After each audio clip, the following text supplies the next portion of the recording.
Good kill, good kill. Hey, good kill.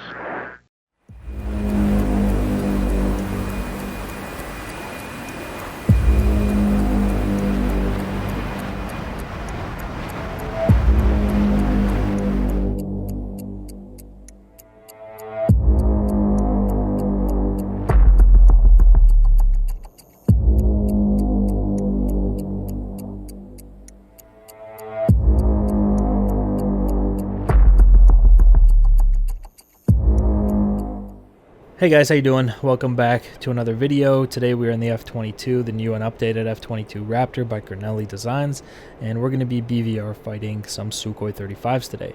Before we get to that, I'm going to show you how to set the aircraft up for BVR.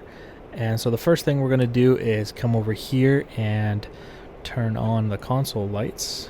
And you'll see here we have a day-night switch for the MFDs. Watch as I hit it to night mode and then back to day mode. Alright, next thing we're going to do is come over here and hit the master switch to the arm position. And then we're going to come over here to the left MFD and we're going to hit the FCS button, Flight Control System. And you'll see that currently we are in FCS Auto. And what I'm going to do is go ahead and override that so that the aircraft is not limiting my AOA in any way. I'm going to trim it out again. And the next thing we're going to do is come down here to the radar page, and I'm going to hit RDR for radar, and you'll see that the radar is there. We're going to hit the power button, and on it comes, and we're going to punch it out to 80 miles, play with the radar elevation here, and you can see the pulse repetition frequency. You can play with that over here, and you got your mode, which is going to go to TWS or range while scan. TWS for now. Alright, next thing I'm going to do is come over here to what you would see as the fuel page. This is the indication of the fuel in the aircraft. You can see the intake and all that kind of stuff. I'm going to hit this over to the RWR page.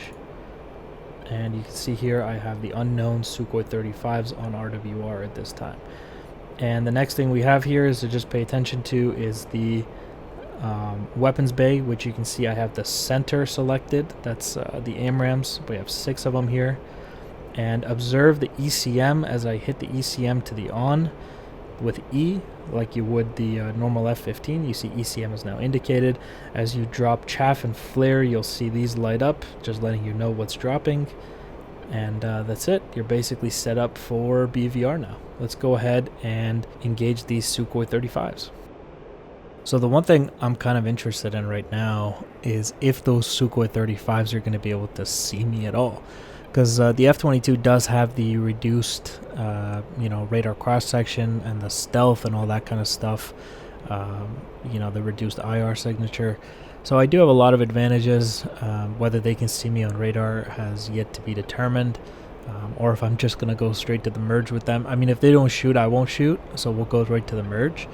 But I think Su-35s will see me. They have upgraded avionics, and they are firing the R-77M, which is not the R-77 that we have by default in DCS. It's a better variant of the R-77, which does make the Su-35s a little bit more dangerous if they see me, which again I think they will.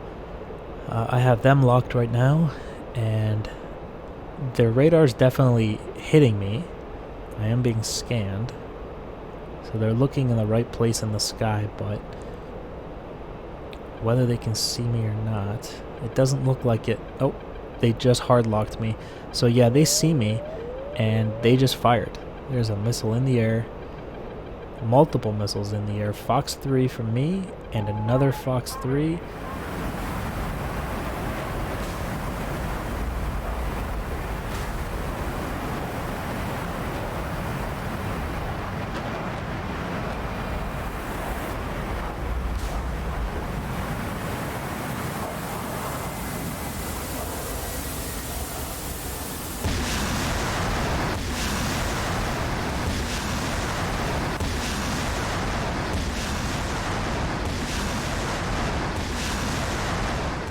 So that's super interesting because I've done this with other aircraft and they can't see me. But the Su-35 avionics, I guess they can see the F-22. And that's good because it'll at least give us a challenge.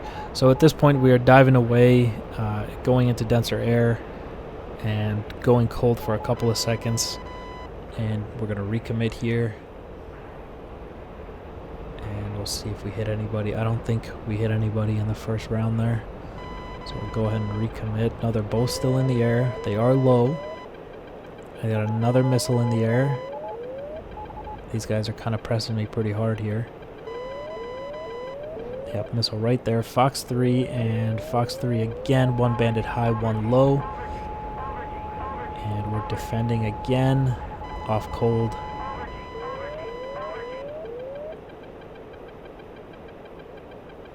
I think we should hit somebody here. That's pretty close.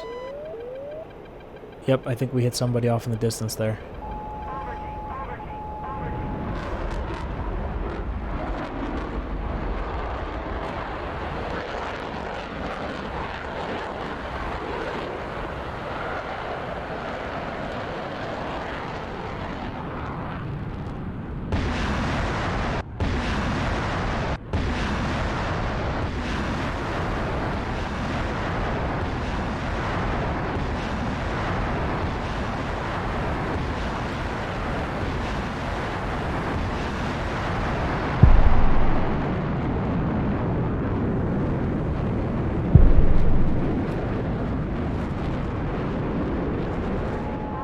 Okay, we killed one guy, and now I gotta recommit and kill the last guy.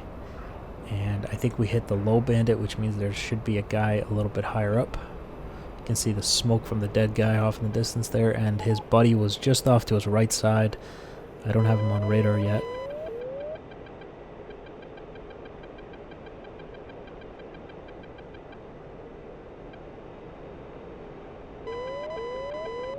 Okay, he has a missile off. Here we go, I got him on radar. Fox 3, and we're off. This is going to be a close one. He fired that R-77 really close.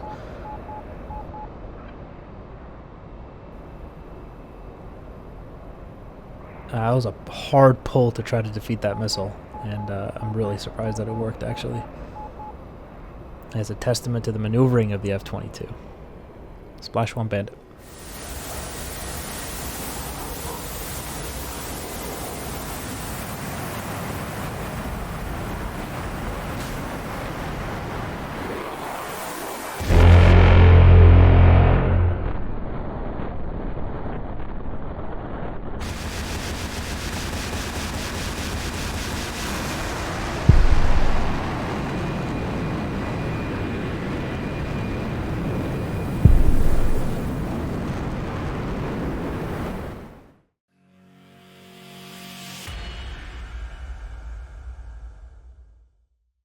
Alright guys, so quick little Tacview review here. We'll go ahead and fast forward that a little bit. Obviously blue F-22 is me, and we got our two Sukhoi 35s over here. Fast forward, and let's get the distance to launch. So it was pretty interesting that these guys did see me. Like I said in the video, I've done this with MiG-31s, MiG-29s, and none of them saw me. Sukhoi 35s for some reason can see me. Here we are at 20 miles, and keep in mind they are firing a different missile than is in DCS. It's the R-77M, not the R-77 from DCS that you put on Sukhoi 27s and stuff. This one's a little bit better. I think it's an attempt to make a more realistic R-77 that has a little bit more range. And so they're going to fire that at about 20 miles, and I give them the two AMRAAMs at about 20 miles as well. And so here's the wingman firing as well, and then I'm defending. I'm actually cranking off to the left side and dropping altitude as well. As explained in other videos, the concept here is that you're trying to drag the enemy missile away, and every time you can force a missile to turn, you're bleeding its energy.